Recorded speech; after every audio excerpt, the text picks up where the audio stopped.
Oh, halo, selamat sore dan selamat siang, selamat pagi dan selamat malam bagi semua penonton yang menonton video saya. Jadi, tunggu bentar ya. Oke, jadi perkenalkan nama saya Farel Gazian Irianto, NPM 190510161 dari jurusan arsitektur. Dan dalam rangka memenuhi tugas mata kuliah arsitektur kontekstual, sekarang saya mau bikin nih rekam ruang edisi kelima. Pada penasaran kan kontennya apa? Yuk, makanya kita ikuti terus. Cekidot. Oke guys, jadi kalian pasti tahu dong ini rumah apa. Ya, ini adalah rumah joglo. Nah, pada kesempatan kali ini aku ingin menjelasin tentang rumah joglo. Rumah tradisional yang berada di daerahku, Jawa Timur. Sebenarnya nggak cuma Jawa Timur, Jawa Tengah sama daerah istimewa Yogyakarta juga ada. Nah, bagi kalian yang belum tahu apa sih rumah joglo itu? Nah, rumah joglo ini merupakan bangunan hunian atau rumah adat tradisional banyak digunakan masyarakat Jawa pada zaman dahulu. Rumah adat ini punya karakteristik yang cukup unik, yaitu adanya 4 yang utama atau disebut juga dengan sokoguru yang berfungsi sebagai pondasi utama untuk menopang seluruh bagian rumah. Nah, pada slide ini akan aku jelasin nih tentang bagian-bagian dari rumah joglo. Nah, dari atas sendiri itu ada bagian mulo, usuk peniung, berunjung, tumpang, lambang sari, dan penyangga dari bagian balok ini sendiri namanya godekan. Nah, di sini juga ada saka penanggap atau soko penanggap ya kalau orang Jawa ngomong ya. Itu sebagai tiang penyangga sekunder yang membantu soko guru. Nah, di tengah ini seperti yang udah dijelaskan tadi kan ada soko guru. Soko guru sebagai penyangga utama, dan di sini juga ada umpak yaitu pondasi. Seperti yang kita tahu, kita tinggal di daerah tropis, yaitu adalah daerah yang cuma memiliki 2 musim dan rata-rata cuacanya sangat panas.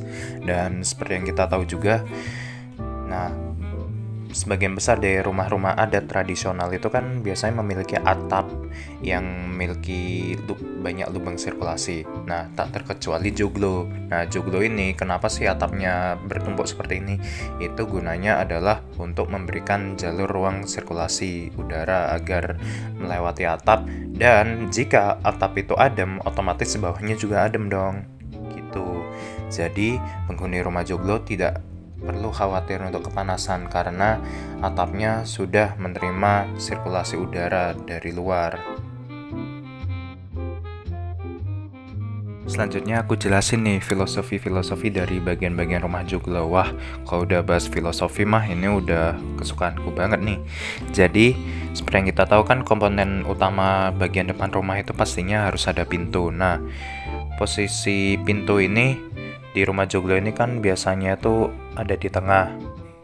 Nah, di sini juga biasanya ada sebuah pintu sekunder atau pintu kedua atau ketiga ya, yang berada di sisi kanan dan kiri.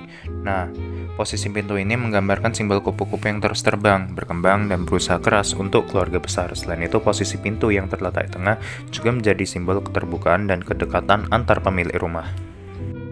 Dan mungkin ada yang di antara kita ini yang bertanya-tanya, kenapa sih teras rumah joglo ini luas banget?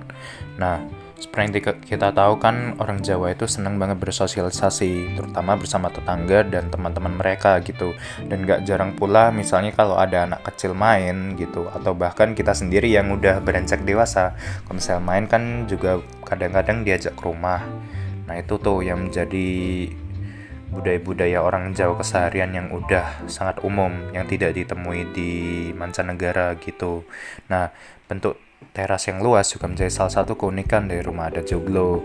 Teras yang dibangun dengan ukuran luas ini tidak lain digunakan sebagai sarana untuk berinteraksi sosial dengan tetangga atau warga sekitar. Dengan ini, masyarakat Jawa dapat membangun kehidupan sosial yang baik dan sehat.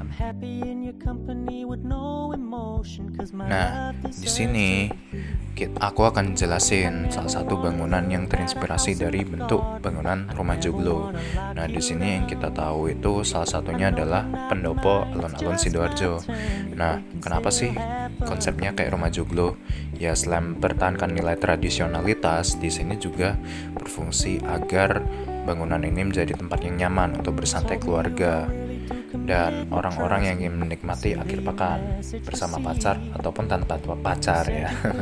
Nah, di sini seperti kita tahu juga sudah banyak sekali modernisasi seperti lantainya yang udah memakai keramik dan untuk balok dan kolom yang sudah memakai fondasi beton atau batai di sini ya.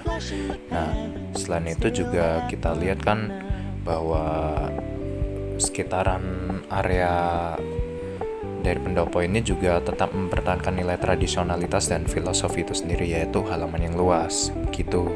Nah, sekian dari penjelasan saya. Mohon maaf bila ada salah kata ya.